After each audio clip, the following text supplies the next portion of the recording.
Hi everyone, I'm Charlotte and welcome to Wake Up Well on this Friday morning.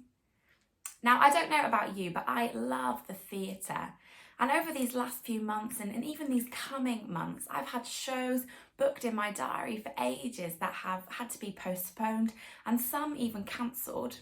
And I've been looking at theatres around me, even the ones here in Sheffield, as they navigate how on earth they get back to business during this time and when they can finally put on a show again. Now, I don't know if you know this, but actually it was the ancient Greeks who invented theatre.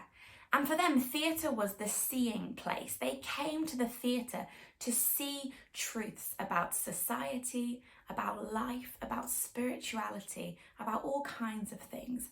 Theatre was a place for them where they would see truth. And over the summer, we at The Well are thinking about the holy habits of Jesus. And this week in particular, we're looking at meditation and contemplation. And here's what's really interesting. The Greek word for contemplation is theoria. And it's that word that we get our word for theatre from. And theoria is made of two Greek words, theos, which means God, and orao, which means to see. And so theoria, contemplation, is all about seeing God. Now for me, when I think of the word contemplation, I think about thinking. It's all about thinking about God. But actually, theoria means to see God.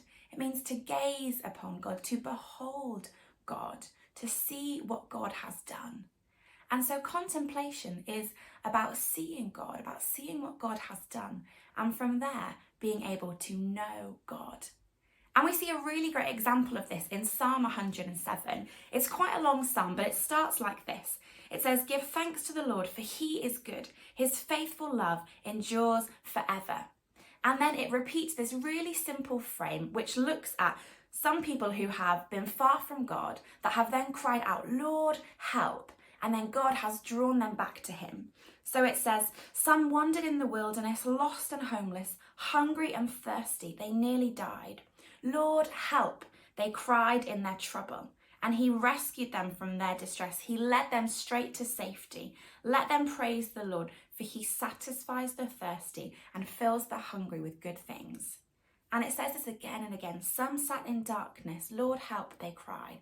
God led them from darkness. Some were fools. They rebelled. They sinned. Lord, help, they cried. And God sent out his word and healed them. So many examples like this of people being far from God, saying, "Lord, help," and then God drawing them back to him. And then this is how the psalm ends.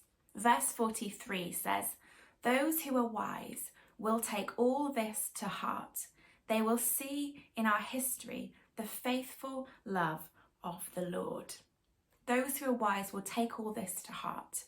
They will see in our history the faithful love of the Lord. And so we get to know God, not just by thinking about God, but by seeing God, by seeing what God has done. And so this week, as we think about contemplation, let's let our mind's eye be like a theatre which shows what God has done, God's works and God's ways in our life and the lives of those people around us. And as we see what God has done, let us take it to heart. Let us reflect on that. And through that, let's know God even more today.